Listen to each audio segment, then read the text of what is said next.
Ka kula da mutanen da kake yawan zama da su, domin mutum yana iya ɗaukar ɗabi'un waɗanda suke kewaye da shi.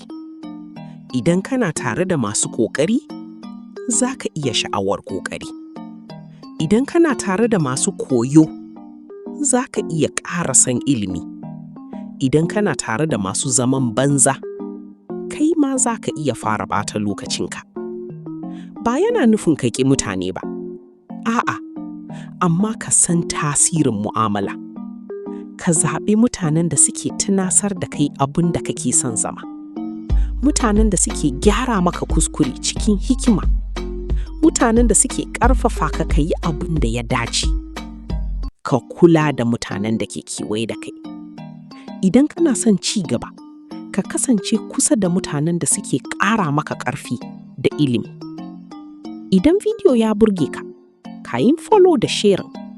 Ibrahim Sa'id.